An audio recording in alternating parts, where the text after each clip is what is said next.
Hey guys, welcome back to my channel. I hope you guys are all doing well. This video is truly a gem. I've cracked the fucking code. I'm so slow. As you can see from the title, if you don't know what limerence is, Google it. ASAP. Pause the video right now and go Google the definition of limerence.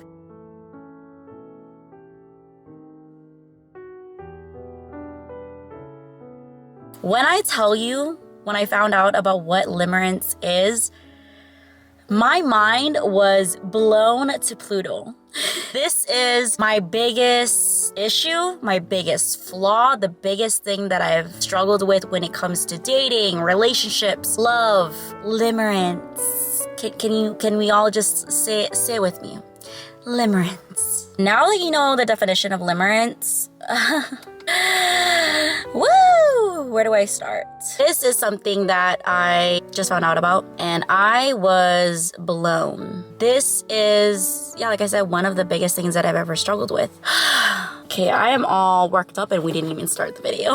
Hey Siri, what is the definition of limerence? Limerence means the state of being infatuated or obsessed with another person, typically experienced involuntarily and characterized by a strong desire for reciprocation of one's feelings, but not primarily for a sexual relationship. So that, this is what I mean when I say that I fall really easily, I fall in love really easily, I catch feelings really easily, I see the best in people, I see people's potential, I have that rose-tinted glass on. Just seeing people for their high qualities, but their great qualities, highlighting it as if they don't have any downfalls and not so positive traits. Limerence. Can't believe I'm only now learning about this, but hey, I'm human and holy crap. This is exactly what I've been doing ever since I started dating. Once I was out of my long-term relationship and I was dating around, it's so crazy to think about it because at the time that I was dating, I'm like, girl, I'm not even ready to date now. I don't know what the fuck I was thinking trying to date then. Anyways, limerence, sissy poo. It sounds glamorous. It sounds exciting. Shimmy, shimmy, shimmy, unicorns and shimmers. No, the fuck it ain't. Alright, so basically being infatuated with someone and basically completely ignoring the downsides of that person. The real character of that person. Traits in that person that doesn't actually align with your standards and what you look for in a partner. I did this a lot to literally every guy that I've dated and talked to. Wow, I feel so stupid and I am kind of embarrassed to admit this. I didn't want to film this video when I learned about it. I'm like, that's a good ass freaking video. It's a good thing to talk about. I have so much to say. I have so much experience to share with everybody. At the same time, I'm super fucking embarrassed that this is how my mind was set up. Having a serious problem with limerence and basically seeing every guy that I start to like as my fucking soulmate, future husband, which by the way, I have no plans. I can't even fathom the idea of getting married again. If you guys didn't know and if you guys are new to my channel, I was in an 11-year relationship. This is probably gonna sound very repetitive to a lot of people that are subscribed to me, but this is for people that come across my videos and you don't know my story, you don't really know my back history or whatever. I was in an 11-year relationship and I was married for 5 of those years. Found out he cheated on me. I don't know if that's the first time he ever cheated. I don't know. Cheaters be cheating and liars be lying. Where was I even going? Anyways, when I started to date, that's pretty much how I've seen guys. The littlest conversation, all the sweet things that we could relate to and qualities that I like about them. That completely took over my mind and I'm in love land already. That's one of my biggest issues. Falling in love, being infatuated with the person, really minimizing, almost being blind to the downsides, the negatives of a person. I don't know what I was thinking when I was going through that little dating phase that I thought I was ready for, sis. No. But I learned a lot. I don't regret anything. I learned a lot. I'm so disgusted with the way that I used to think. The energy, the time, the effort, giving myself, my love, my body to these guys that really weren't shit. No disrespect. Yeah, we'll get into that. I just remember what I was talking about. So I was married And I don't ever want to get married ever again. Don't think that that's something that I'm saying now, but I would change my mind later. No. I'm very much firm. I do not want to get married ever again. The divorce process was a biatch. It was hard. It was difficult. It was very expensive. It was an uncontested divorce. We didn't have any assets or children together, but still, it was such a B to go through. So time consuming, so stressful. You're legally binded to the person versus when you're not married and you're disrespected the first time. You can leave. You can get the fuck out. You're not legally binded. None of that. So that's why I can't even fathom and imagine or even think of getting married ever again. I just can't. Like, this guy can be super amazing, everything I've ever dreamed of, but getting married he's just gonna have to respect that because no. But yeah, I'm disgusted with allowing my time, my energy, my body, my efforts, my love to go to people that are just using me. Whether it's using my body, liking the way that I look, just using me for my energy, stroke their ego. I'm disgusted. I've asked God for forgiveness and I've repented and I feel like I'm honestly healed from all of that. But still, I can't believe that I allowed a lot of things, a lot of people to be in my life that didn't deserve me. You know, there's pussy, there's dick everywhere, and it's so easy to bag anybody. But at the end of the day, what's rare is someone that's genuine, someone that loves you unconditionally, someone that cares about you, respect you, and will hold you down and build you up. That's rare. People like that are rare. And I think that's what scares me about trusting again. I have such a hard time trusting. I thought I didn't trust then. Boy, do I not trust now. It's honestly, truly a struggle. It's hard to unlearn the limiting, traumatizing beliefs of everyone's lying to me, everyone's gonna cheat on me, everyone's gonna switch up on me years from now, I'm gonna get ghosted one of these days. And that's another thing that I experience a lot with dating. Being ghosted. That's the worst. That is the worst. If you don't have thick skin and you don't love yourself, being ghosted will kill you. It'll break your fucking heart into a million fucking pieces. I don't understand ghosting. I feel like if you are unhappy, your mind has changed, your feelings have changed, you need to communicate that like an adult. Just having basic human respect and consideration for the other person. You don't have to lie, you don't have to string people along, you don't have to hurt people to make them leave you first. Like, are we not grown adults? Like, why are we ghosting people in 2025? It's fucking strange at your big old age. I don't understand. But ghosting is a whole different video.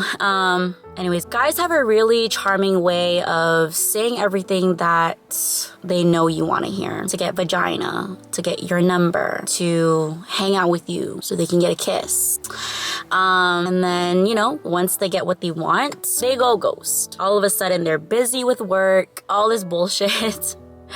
I need to make a video on ghosting because I feel very passionate about that. I've been ghosted. I have never ghosted anyone in my entire life. If anything, I shut a lot of shit down. Yeah, I would never ghost somebody. I just feel like you should give an explanation. But if you've ever been ghosted, all I have to say is don't wait around for an apology. Don't wait around for an excuse yeah, it's an excuse. But don't wait around for an explanation. Don't wait around for a sorry. And don't wait around for closure because that will never happen. Unfortunately, that will never happen. Anyway, that's a different video. Okay, I Googled limerence versus love. Limerence is obsession. The emotional energy is focused on winning the other person's affection. Yeah. A lot of limerence. Once I like you, it's like once I like you, I'm loyal to you, I'm all in, I start to fall in love with you. It's embarrassing. It's truly, truly embarrassing, but I'm just gonna keep it real. Like, that's how I be moving. Just being loyal from the jump, all in, you and only you. Like, girl, you barely even know the person. The fuck? Anyways, so that's limerence, obsession. Love is connection, sharing experiences, caring for each other's needs, and creating genuine connection. Okay, moving on. Limerence, emotional roller coaster. The emotional dependency creates significant highs and lows. Woo! Yeah. You know, when you're talking to people, the highs are fucking high. Like, you literally feel like you're on drugs. I've never been on drugs. I mean, I've tried ecstasy and weed, but that's a whole different video. Feels like I'm on cloud 9. Feels like I'm in a perfect world. Just love, love, love. Unicorns, rainbows, and fucking lemons. Ugh. But when them lows hit, sis, when they don't answer for 8 hours, when they don't talk to you for a day, Woo! You're down in the motherfucking dumps, wondering what the hell they're up to. Are they talking to other people? Your mind just spins. And it's not a good feeling. If you know, you know. So for love, stability. Love is built on trust and security. Patterns, oh, not partner. Can you read? Partners feel supported, valued, and emotionally safe. That part. You don't feel emotionally safe when you are stuck in this limerence ET world. Like, you have no peace.